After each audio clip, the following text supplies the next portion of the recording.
Action et point de vue.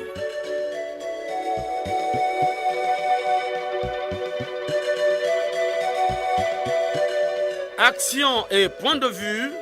Réaction du peuple sur le développement.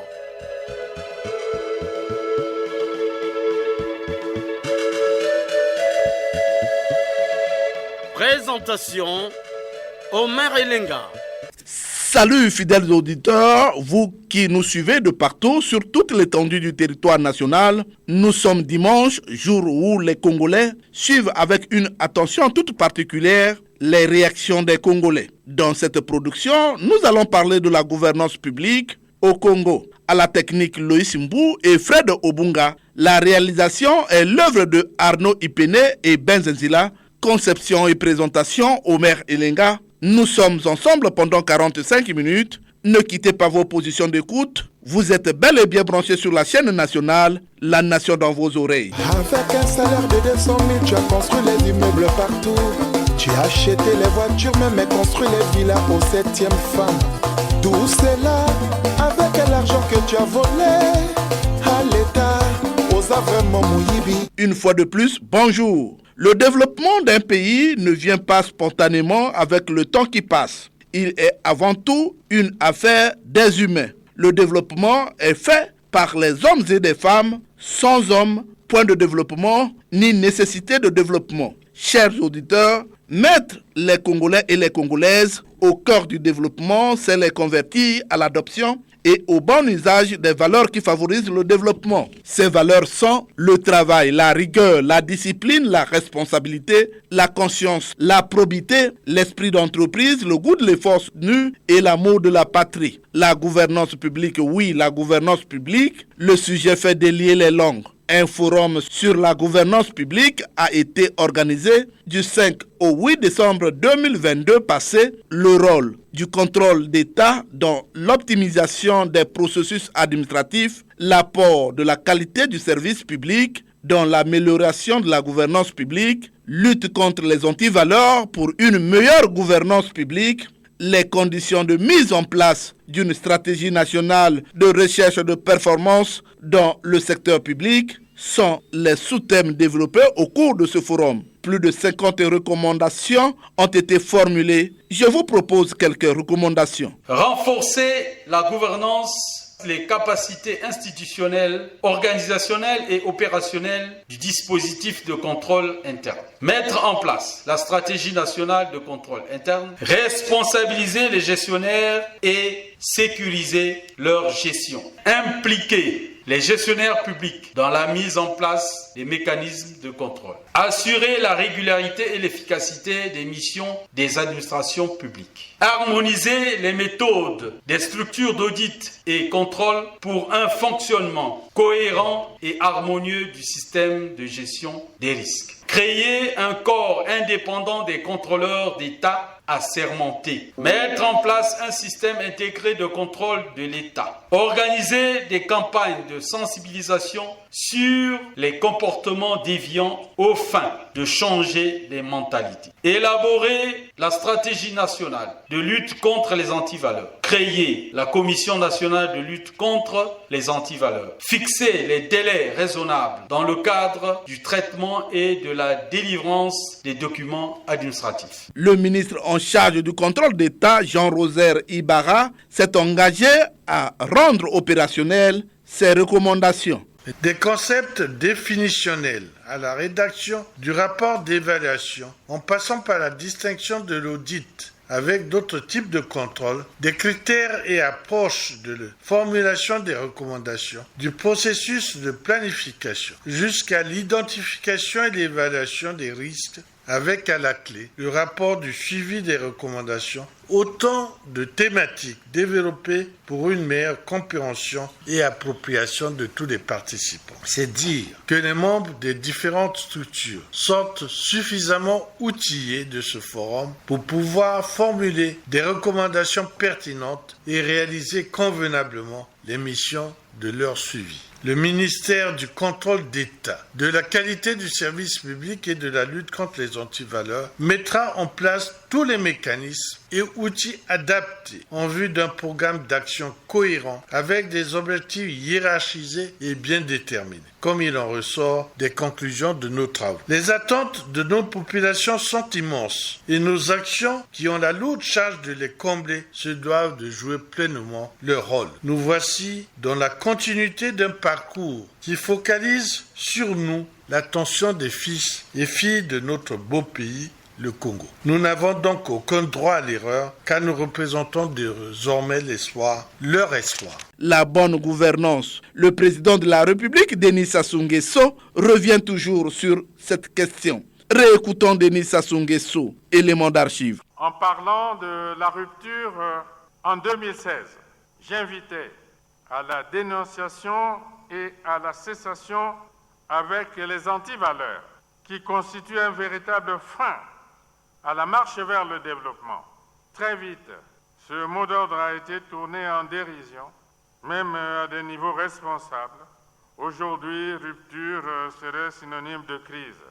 Près de 2 ans après l'énoncé de cette directive, je réitère mes propos pour dire que la rupture concerne la lutte contre les antivaleurs.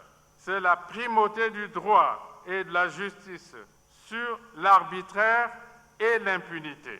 Ce postulat tire son objectivité de l'application du principe de la sanction.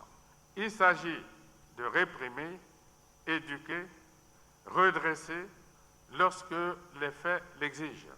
Face à la fraude, à la corruption, à la concussion, le trafic d'influence, le laxisme, sanctionné restera la pierre angulaire de la gouvernance sur l'autel de la législation et de la réglementation en vigueur. Dès lors, est-ce à croire que les seules sanctions à considérer ou à mettre en œuvre seraient uniquement celles qui résultent des décisions du président de la République? Dans notre pays, aucune disposition n'interdit au procureur de la République de se saisir des dossiers délictueux, y compris ceux portant sur des crimes économiques. Les conseils de discipline ont disparu des pratiques rigoureuses de gestion et de bonne gouvernance. Qui donc empêche par exemple aux représentants du peuple que sont les députés et les sénateurs d'exercer une prérogative constitutionnelle, l'enquête parlementaire? En tout cas, pas le président de la République. La gouvernance publique, oui, la gouvernance publique, c'est aussi les 20 ans des grands travaux pour le Premier ministre Anatole Koloné-Makosso. Les ouvrages réalisés dans le pays ont été accomplis avec des fonds propres. Réécoutons le Premier ministre Anatole Koloné-Makosso. Vous aurez à retenir une chose, la délégation générale aux grands travaux a réalisé toutes ces infrastructures sur fonds propres du Congo. Toujours au sujet des réalisations des grands travaux, l'ancien ministre des Finances Rigobert Roger Ondeli affirme que la construction des ouvrages des grands travaux ont été accomplis avec l'aide de la Chine. Réécoutons Roger Rigobert Ondeli. La dette du Congo vis-à-vis de la Chine est de 1100 milliards, je dis bien 1100 milliards, en ce qui concerne la partie publique et bancaire, et 225 milliards en ce qui concerne la partie privée et commerciale. Donc, au total, en gros, 1300 milliards de francs CFA que nous devons à notre partenaire et pays ami, la République populaire de Chine, pour l'ensemble des travaux que vous voyez dans tout Brazzaville. Oui, qui dit mieux? Que dit alors le ministre des Finances, Jean-Baptiste Ondaye, au sujet de la gestion des finances publiques? D'ores et déjà, j'estime que ce plan d'action doit contenir au moins les actions suivantes. 1. Fluidifier le partage d'informations entre vos différentes entités, et ce à travers un rapprochement régulier des écritures comptables sur le comptable recettes fiscales, mécanisme de stabilisation des recettes budgétaires, afin d'améliorer le suivi de l'exécution budgétaire. particulièrement des recettes attendues des pétroliers. Ce partage d'informations pourrait prendre la forme de rencontres entre les points focaux de chaque entité à désigner par les directeurs généraux qui se connaissent d'ailleurs depuis de longue date. 2. Renforcer la coordination entre l'administration centrale et les services déconcentrés. La décentralisation occupe une place non négligeable dans le programme de société de son Excellence, Monsieur le Président de la République. Le minimum que nous puissions faire est de créer des passerelles entre vos administrations et les services déconcentrés qui sont d'ailleurs au front, en contact direct avec les populations. Un dispositif transparent de mise à disposition des moyens et des ressources humaines est donc attendu. 3. Mettre en place un plan de renforcement des capacités en matière de pilotage de la trésorerie, prévision de la trésorerie, tableau de bord et autres outils de gestion de la trésorerie. Je sais que le Fonds monétaire international, à travers AfriTax Centre, est souvent disponible pour accompagner les États dans ce processus. 5. Optimiser la collecte des recettes fiscales à travers le recouvrement effectif de tous les contrôles fiscaux au travers des avis de tiers détention, fermeture, saisie et toutes les autres formes légales. Le chef de file de l'opposition, Pascal Thiatima Biala, parlant de la gouvernance publique, demande l'audit sur les grands travaux. Pascal Thiatima Biala. Éradiquer la corruption est avant tout une question de volonté politique et de liberté d'exercice du pouvoir judiciaire, et non des commissions parlementaires. Voilà pourquoi l'UPADES suggère 1. Le renforcement de l'éthique des magistrats et l'application des sanctions disciplinaires à l'encontre des juges corrompus. 2. L'autosaisine par le parquet de tout fait lié à la corruption, la concussion, la fraude et le trafic d'influence. 3. La création d'un pôle financier indépendant auprès de la Direction générale de la police judiciaire. Former des cadres rompus aux techniques financières, lequel pôle bénéficiera du pouvoir de s'autosaisir et de déférer au parquet tout contrevenant à la loi sur la corruption, la concussion, la fraude et l'enrichissement illicite. En dépit des atouts que nous offre la nature, le niveau de production agro-pastorale et halieutique de notre pays est des plus bas. Au sujet du forum sur la bonne gouvernance, 2 participants apprécient les résultats du forum. Au titre du contrôle d'État, il a été dit parmi l'une des recommandations, il faudrait créer un corps de contrôleurs assimilés afin de mettre en place toute une politique de contrôle d'État qui sera mise en œuvre d'ici 2023, pour ne pas dire avant la fin de l'année 2023, pour réorganiser toutes les actions des contrôles de l'ordre administratif au Congo. Il y a le problème de l'impunité qui tue ce pays. Si on peut vraiment combattre les antivaleurs dans ce sens-là, de la justice pour tout le monde, vous verrez qu'on va aller plus loin que ça. Il y a la corruption dans tous les secteurs, privés comme publics, mais tout simplement parce qu'il y a l'impunité. Mais moi, je condamne les responsables de ce pays. Ce sont eux qui prennent les lois, mais les antivaleurs, c'est eux. Ceux qui volent l'argent de l'État, c'est eux. Chers auditeurs, nous recevons dans ce studio un fidèle auditeur. Bonjour Cyril. Bonjour Monsieur Merilinga. Alors, nous sommes sur la gouvernance publique. Alors, que dites-vous à ce sujet, la gouvernance publique? Bonjour à tous et bon dimanche. Effectivement, Monsieur Merilinga, le gouvernement Collinet Makosso a du pain sur la planche en ce qui concerne la gouvernance. Le mal est profond. Il faut qu'il arrive à guérir une maladie ou un cancer qui est en étape de métatase. Et là, le mal est profond parce que ces antivaleurs ont longtemps été décriées. Antivaleurs, on va dire anti-vertu. Et le gouvernement a affaire non seulement à lui-même, mais aussi aux citoyens. Parce que la gouvernance commence d'abord par le gouverner, le gouvernant, pour aller chez le gouverné. Et voilà pourquoi je dis, il a du pain sur la planche. Alors, M. Merilinga, il y a quelques semaines, vous avez produit un papier sur l'occupation du domaine public. Et c'était un très bon papier que j'avais apprécié et j'ai même retenu l'esprit du papier. Et parlant du domaine public, vous avez énuméré des textes qui faisaient référence aux zones de mise en défense. Les montagnes sablonneuses, les pentes dont les côtes ne sont pas supérieures à 5%, les rivages des cours d'eau. Et tout ça existe dans les textes, mais malheureusement, on fait ce qui est interdit. Mais ça, c'est d'abord au gouvernement de faire. Mais le gouvernement assiste tout ça. On est là, on assiste impuissant. Bon, du haut de votre immeuble, on voit comment les versants des montagnes sont occupés. Et aujourd'hui, déguerpir les gens devient un problème. Voilà pourquoi je dis que le gouvernement a un problème, non seulement avec lui-même, mais aussi avec les citoyens. Souvent, le gouvernement fait le médecin après la mort. Est-ce que faire comme ça, c'est bien? Mais ce serait jamais bien. C'est là où monsieur le maire Lenga, je voulais exprimer ici ce que j'ai toujours, je me suis inscrit en faux depuis toujours. Il y a l'ancien président américain Barack Obama qui disait que l'Afrique n'a pas besoin d'hommes forts, mais d'institutions fortes. Mais qu'est-ce qui fait la force d'une institution? C'est les textes qui la régissent. Mais chez nous, on a des institutions qui ont des très bons textes. Mais comme il n'y a pas de hommes forts toujours au niveau de ces institutions, le résultat est celui-là. Alors que les institutions ne valent que ce que valent les hommes appelés à les animer. Voilà. Aujourd'hui, ça, c'est une illustration chez nous. Mais le président de la République a toujours appelé les gens à jouer pleinement leur rôle. Le cas de la justice, le cas de la gestion financière. Il y a eu certains mots qui pouvaient nous pousser à réfléchir, tels que les gros poissons, les petits poissons, ils ne vont pas s'échapper à la nasse. Mais hélas.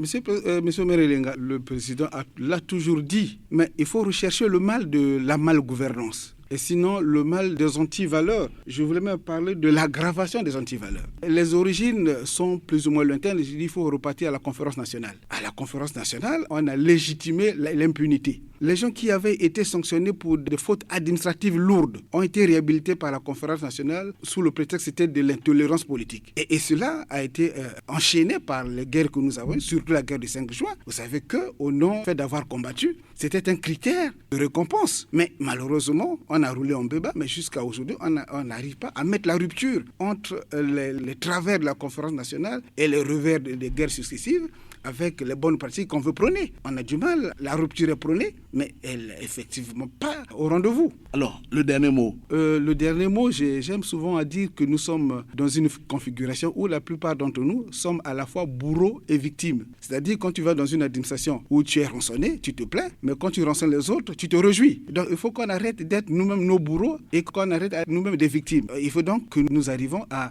améliorer le climat administratif, l'ambiance au sein de nos administrations. C'est-à-dire, quand tu es bien accueilli dans une administration, ça devient une exception. Alors que ce serait la règle. Il faut qu'on arrête avec ça, mais c'est nous tous qui devons faire un effort de sortir de ces travers. Merci, M. Siré. Merci, M. Merelenga.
Gardez votre souffle. Ce rythme de la danse Onjombo de Makongo, Tongo dans le district de Tikapika ne modifie pas le thème du jour.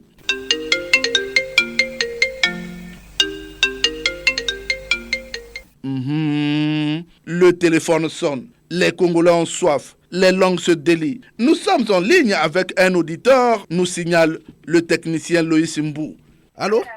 Bonjour, monsieur le journaliste. Bonjour. Comment vous appelez déjà? Mbungu Athanase. Mbungu Athanase, vous êtes en direct sur la chaîne nationale. Aujourd'hui, nous parlons de la gouvernance publique. Il y a eu un forum dans lequel on a adopté plus de 51 recommandations. Toutes les fois, c'est toujours la bonne gouvernance. La corruption bat son plein. Alors, on va faire comment avec ces séminaires qui adoptent des recommandations?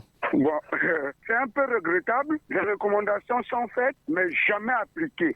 Vous savez que chez nous, les lois sont un feu de paille. On adopte à l'Assemblée, au gouvernement. Malheureusement, on n'applique pas. La gouvernance, en principe, n'est pas respectée chez nous au Congo. Alors, le ministre des Finances a parlé au niveau de la douane, au niveau des impôts. On devrait améliorer les performances. Mais de l'argent, les gens mettent dans les poches. On va faire comment? Vous avez même bien dit, vous m'aviez arraché la parole, je devrais aussi dire que l'argent engagé pour nous, surtout pour nous les retraités, est utilisé pour d'autres faits. On ne sait pourquoi. Est-ce une négligence? Est-ce un fait exprès? C'est un fait exprès. C'est malheureux, monsieur le journaliste. Nous patinons là. Alors, mais il y a des retraités qui passent tout leur temps, travailleurs toujours. Ils ne sont jamais fatigués. Ils ne vont jamais à la retraite. On va faire comment avec ce type de personnes qui restent à vie travailleurs? Mais comme ils ont des photos, c'est vraiment amusant et c'est malheureux, très malheureux. Pourquoi? Parce que ces retraités-là, mais nos enfants, ils prennent pas de poste budgétaire. Un homme qui reste en fonction pendant 10 ans, 20 ans après sa retraite, finalement. Mais les enfants vont travailler où et quand? J'avais pris l'exemple des pigistes la fois dernière. Et ceux qui ont terminé dans les écoles de formation, ils prennent là. On ne les recrute pas. Monsieur Athanase? Oui, monsieur Omer Elenga. J'espère que vous êtes au courant que l'émission Action et Point de Vue va célébrer ses 7 ans de création le 28 janvier prochain. Oui, je suis au courant.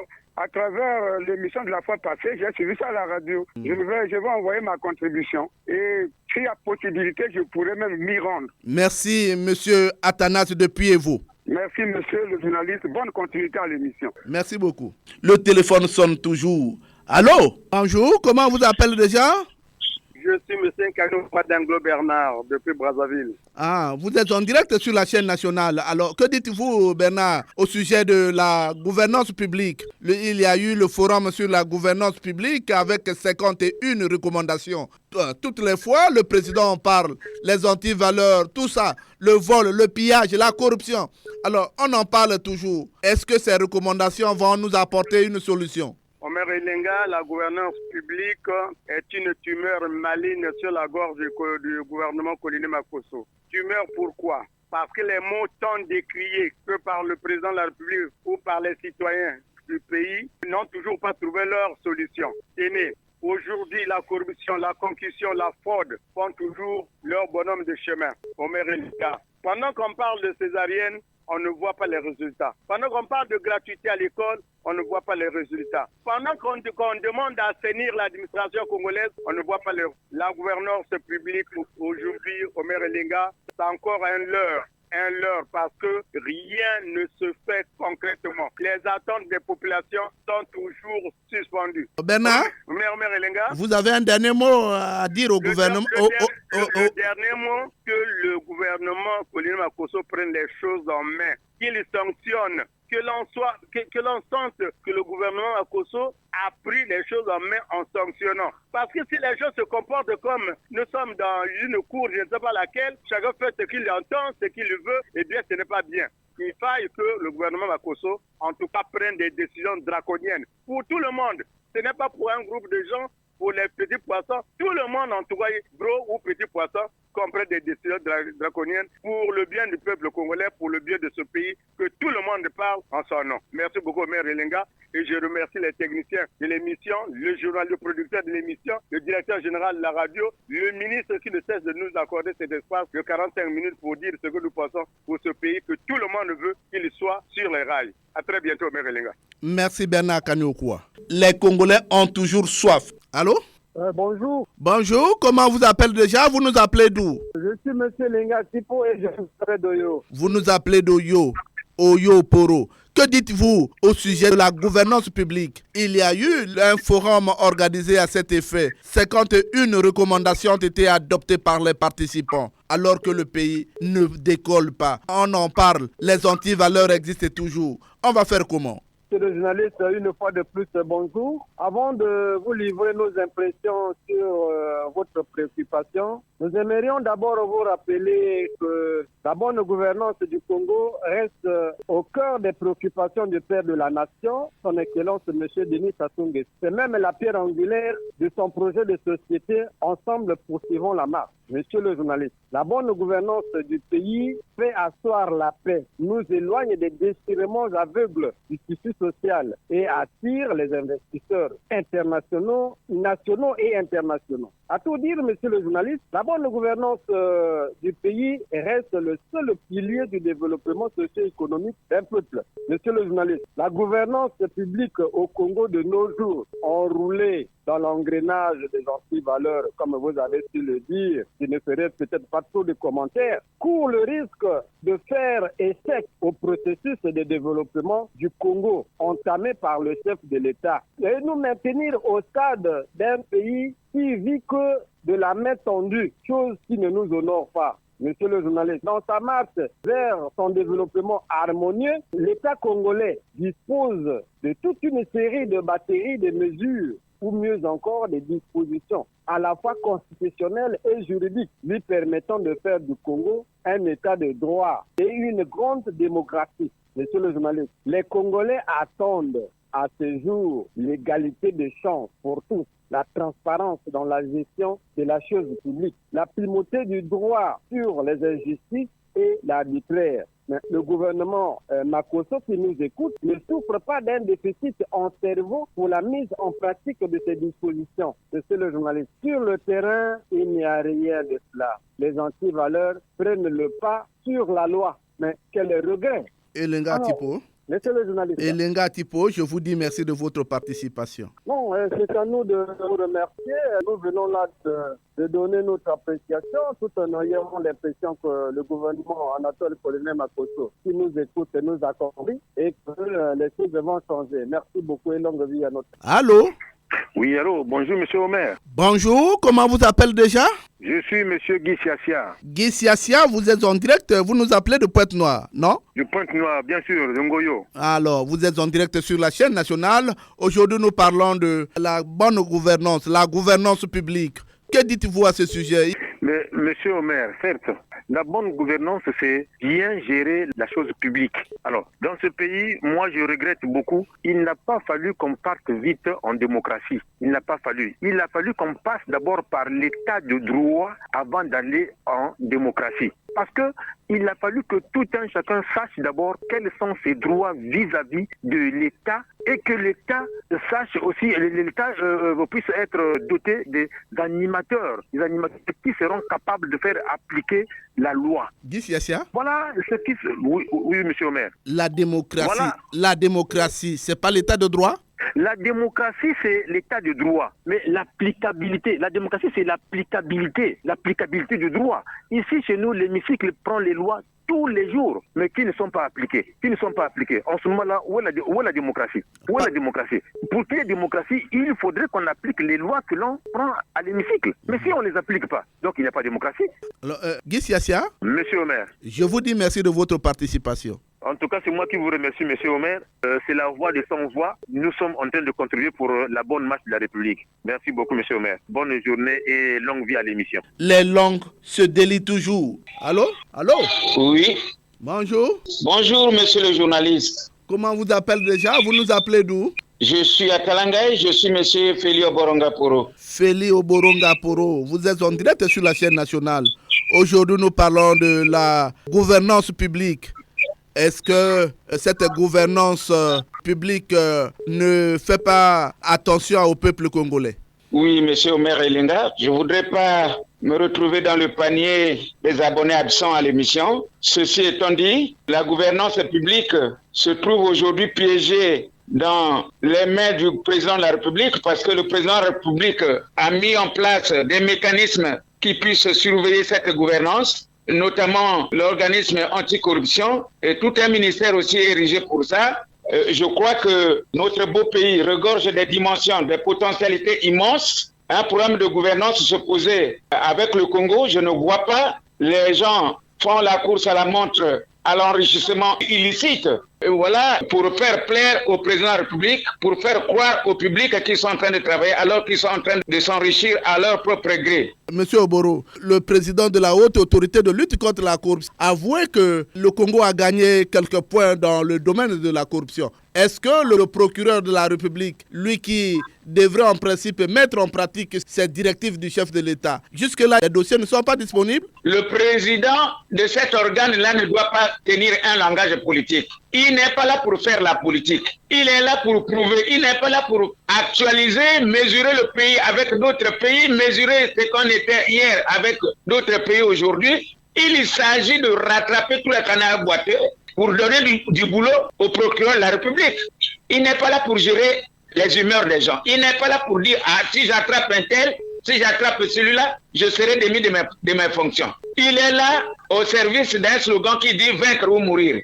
Nous voulons bien qu'on rattrape 2 ou 3, 4, 5 personnes devant monsieur le procureur et qui seront jugés publiquement.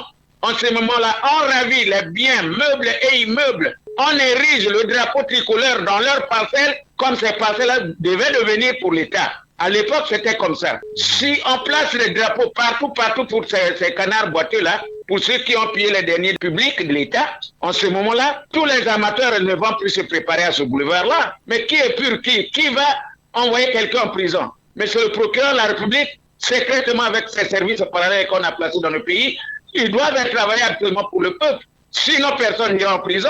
Quand on avait commencé à mettre une haute autorité à la mairie, en prison, depuis là, on a coupé plus personne. Tout le monde est maintenant blanc comme la neige. Vous pensez que tout ce gâchis qui se passe dans le pays là, il n'y a personne qui gaspille ça, il n'y a personne qui est en train de mettre ça dans les poches. Donc le maire qui est en prison, qu'on avait écroué là, il est le seul voleur dans le pays. Donc lui, c'est un malchanceux donc. Monsieur Oboro? Oui. Je vous dis merci de votre participation. Je vous dis merci à vous, merci au ministre, merci à la directrice des programmes, aux collèges qui entourent votre émission. Et merci à vous et longue vie à vous. Bonne année. Allô? Allô, bonjour, monsieur Omer Elenga. Bonjour, il s'agit de Jean-Marie Makaya. Jean-Marie Makaya, le président du club de foot Pointe-Noire. Jean-Marie Makaya, vous êtes en direct sur la chaîne nationale. Aujourd'hui, nous sommes en train d'examiner le sujet sur la gouvernance publique. Il y a eu un forum organisé à cet effet. On a eu à adopter 51 recommandations. Tout le temps, nous parlons du problème de l'impunité, la bonne gouvernance. Que dites-vous? Monsieur Omer Elenga, à plus d'une fois, le président de la République parle d'une tolérance zéro, qui est une méthode de gestion politique et publique dans le pays. Pour preuve, un ministère y a été créé. Ensuite, une haute institution l'est aussi, la HALC, la Haute Autorité de lutte contre la corruption. Par la suite, il y a une institution sur la transparence, il est aussi la CNTR. Et on peut paracheter pour dire qu'il y a donc une cacophonie qui règne dans la gouvernance au pays. Au point où, vous voyez, des décrets qui se font écraser par des arrêtés. Alors, allons-nous, M. Omelenga. Si la justice était encore saine dans notre pays, M. Omelenga, je dis, si la justice du Congo était encore saine, c'était là que passerait vraiment la bonne gouvernance. Parce qu'il suffirait d'une fois qu'on frappe. On frapperait et ça passerait bien. Mais tant qu'on ne l'a pas fait, et tant que la justice elle-même ne joue pas d'une bonne moralité dans sa gestion, rien ne se fera, M. Omelenga. Jean-Marie Makaya, je vous dis merci de votre participation à cette émission. C'est à moi de vous remercier, M. Omelenga. Bon dimanche à tous. Du département de la Likwala, nous signale le technicien, un auditeur est en ligne. Allô? Bonjour, monsieur Omer. Bonjour, comment vous appelez déjà? Florie Longele, le département de la Likwala. Florie Longele, vous êtes en direct sur la chaîne nationale. Aujourd'hui, nous parlons de la gouvernance publique. Il y a eu le forum sur la gouvernance publique qui s'est organisé dans la ville de Brazzaville, mais 51 recommandations ont été prises. Alors, que dites-vous à ce sujet sur la gouvernance publique? Merci, monsieur le maire. La gouvernance publique est un mode de gestion d'un pays. Gouverner, c'est prévoir,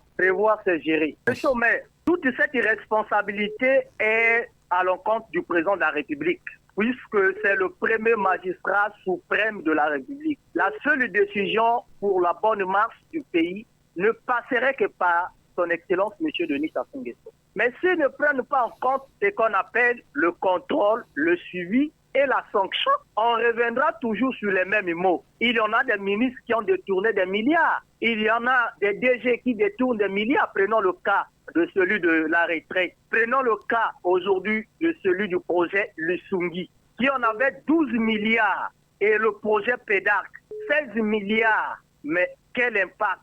Il n'y a pas un suivi. Quand il n'y a pas un suivi, et le tout, c'est le chèque. Le projet du Sungi dans le département de la Likwala, il en avait prévu en avoir 900 jeunes à former. mais le minimum n'est que 460 apprenants, mais avec une formation artisanale. Le président de la République, il doit prendre en compte sa responsabilité. C'est des mêmes mots qui reviennent, des mêmes discours qui reviennent. Ce que le Congolais pense aujourd'hui, veut aujourd'hui le président de la République, c'est la sanction. Nous devons avoir des ministres comparaître devant les juges.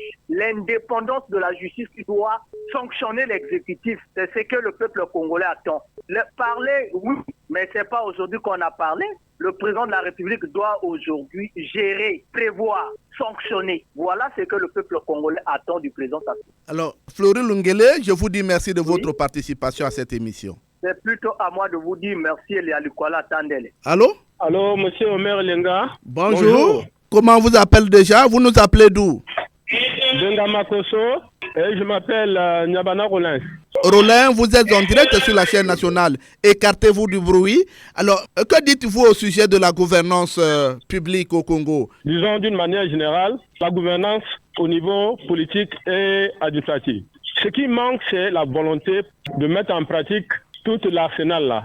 Ce qui est déplorable parce que lorsqu'on parle des antivaleurs et tout, c'est le système aujourd'hui. Quand j'ai fait une certaine analyse, aujourd'hui, ça part des autorités. Dès que vous érigez un système de gouvernance de parents, amis et connaissances, et c'est le trafic d'influence qui domine sur toute la structure. Parce qu'on ne peut pas évoluer dans ce système-là. Prenons le cas au niveau de la retraite. Il y a dans certaines administrations, les gens qui sont admis à la retraite, mais ils sont toujours là.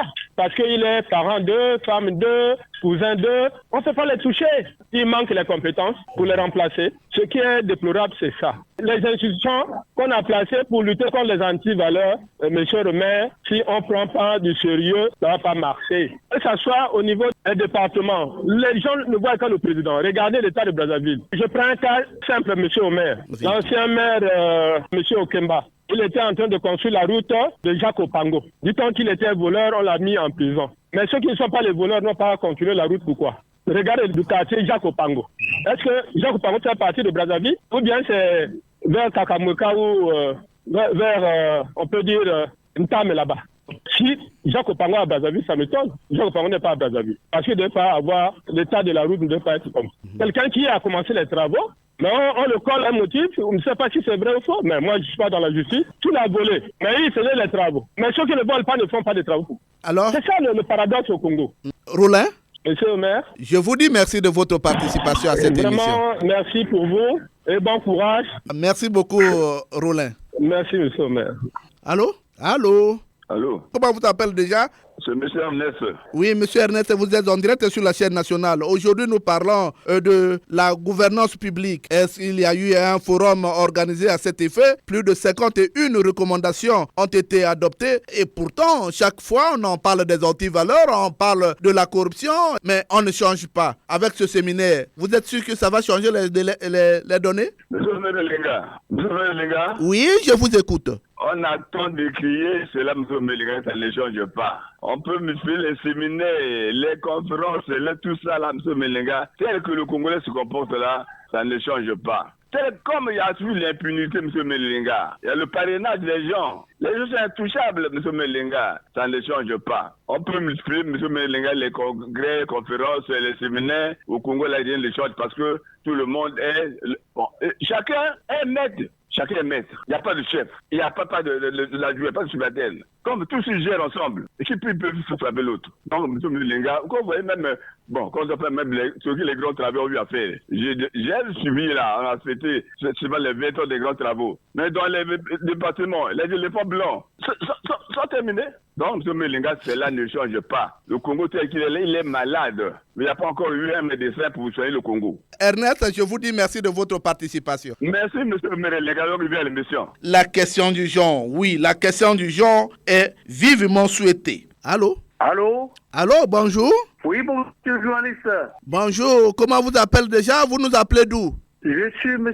Emmanuel Massé, j'appelle de Pointe-Noire. Emmanuel Massé, toujours en direct de la chaîne nationale. Que dites-vous au sujet de la bonne gouvernance publique? Bien, monsieur le journaliste, les grands politologues analysent la bonne gouvernance à partir des indicateurs qui sont les suivants. L'effort dans la santé, les efforts dans l'éducation, les efforts dans la liberté d'aller et revenir, les paniers de la ménagère, le taux de chômage, la paupérisation. Ben, monsieur le journaliste, nous, on s'attendait à beaucoup de choses quand on attendait le nouveau gouvernement. On pensait que le président devait se débarrasser des Templiers qui sont usés par la longévité aux affaires. On s'attendait à ce que le discours de monsieur le Premier ministre soit appliqué comme tel, mais hélas, qu'est-ce que nous constatons aujourd'hui? C'est la misère et la désolation partout. Vous imaginez un peu, je prends souvent des exemples sur l'éducation. J'ai à mes côtés, non loin de ma parcelle, une élève qui a eu son bac, mais elle ne peut pas aller à Brazzaville parce qu'elle n'a pas de parents. Et il y a une autre qui a eu le bac il y a 2 ans de cela. Elle a eu le bac du coup, mais en ce moment, elle est dans un kiosque de transfert d'argent. Bon, la santé, n'en parlons pas. Alors là, je sais pas moi, c'est malheureux. Que ce soit un gouvernement qui exécute les vœux du peuple, mais pas peut-être que ce soit aujourd'hui. Voilà. Mais, alors, Emmanuel Massé, je vous dis merci de votre participation. Merci beaucoup, monsieur le journaliste. Terminons ces appels avec ce coup de fil qui attire notre attention. Allô? Bonjour, monsieur le maire. Bonjour, comment vous appelez déjà? Monsieur Fortuné depuis Ouesso. Monsieur Fortuné, vous êtes en direct sur la chaîne nationale. Aujourd'hui, nous parlons de la bonne gouvernance, la gouvernance publique. Mais il y a eu un séminaire ou un forum qui a eu à adopter près de 51 recommandations. Et pourtant, on parle toujours de la bonne gouvernance, la gouvernance publique. Rien ne se fait. La corruption, le vol, on va faire comment? Monsieur le maire, ce qu'il faut retenir aujourd'hui, on s'est dit aujourd'hui que parce qu'on est nommé par le président de la République, au fait, ce n'est pas une épine pour le gouvernement colonel Makosso. La logique du gouvernement avec la gouvernance, avec le gouvernement actuel, qu'on fait confiance au président de la République qui met en place le gouvernement. Le reste, c'est la gouvernance publique. Sur la gouvernance publique, il n'y a pas le respect de ce qu'il faut faire parce qu'on a confiance. Chacun est nommé là où il est nommé. Il fait confiance à la hiérarchie, là où tout se passe, monsieur le maire. Il n'y a pas le respect, l'applicabilité de la chose, parce qu'on sait qu'on est nommé quelque part. Donc, assurer les relations par-ci, par-là, pour qu'on soit toujours maintenu, qu'on conserve le poste par-ci, par-là. Voilà ce qui se passe au niveau du pays, monsieur le maire. Il n'y a pas la bonne gouvernance. Le gouvernement actuel voudrait que la population souffre, tel que ça se passe aujourd'hui. Il y a des cris d'alarme par-ci, par-là. Maintenant, la bonne gouvernance, là, c'est où, monsieur le maire? On fait confiance parce qu'on est nommé quelque part, il assurer des relations. Il faut envoyer de l'argent. Et tout ce qu'on connaît, ce qui se passe aujourd'hui. Le régime actuel voudrait que les choses se passent comme ça, monsieur le maire. Parce qu'il faut avoir de bonnes relations avec les membres du gouvernement, là où on est nommé. Et les membres du gouvernement, il faut avoir de bonnes relations avec le président de la République. Voilà que ça ne va pas, ça ne marche pas. Il ne peut pas avoir la bonne gouvernance publique. Pendant ce temps, c'est les populations qui se... Il est parti. Merci, Fortuné. Toko funda bino lelo. Ipaya papa.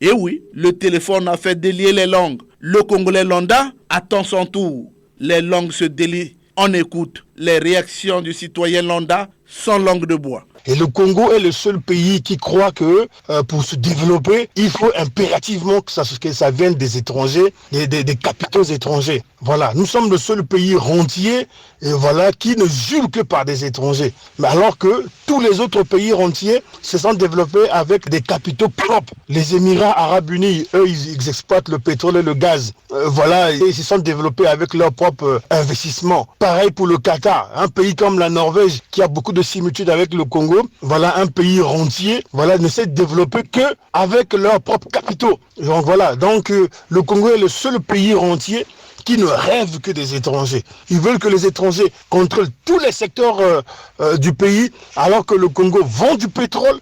On ne sait pas où va l'argent du pétrole. Qu'est-ce que le gouvernement congolais fait avec l'argent du pétrole, du bois et des minéraux? Puisqu'il y a eu Gabéji, et on doit d'abord lancer l'audit sur la gestion du fonds de soutien à l'agriculture. On ne peut pas continuer comme ça. Jusqu'à quand? Il faut que la justice soit établi. Comment imaginez-vous un ministre qui, avant d'arriver au gouvernement, était locataire? Il arrive au gouvernement, quelques mois plus tard, il a des bâtisses énormes, il a des grades, on ne comprend plus. C'est avec le salaire, même si on sait que le ministre vit largement bien. Mais c'est seulement avec ce salaire-là qu'il construit des maisons. Chers auditeurs, il s'agit là d'une fiche directe qui donne matière à réflexion aux autorités de tenir compte de cette fiche. La gouvernance publique est suivie avec une attention toute particulière par les Congolais qui ont toujours un mot à dire. Le Congo a besoin d'une gouvernance publique transparente.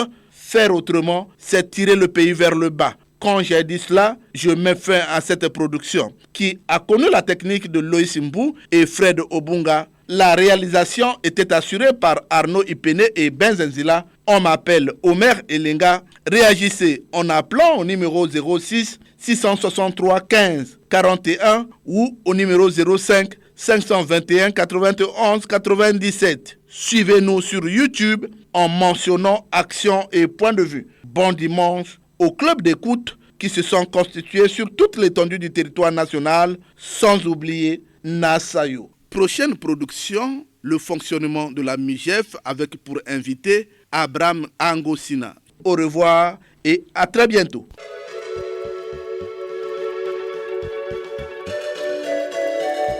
C'était Action et Point de Vue, Omer Elenga.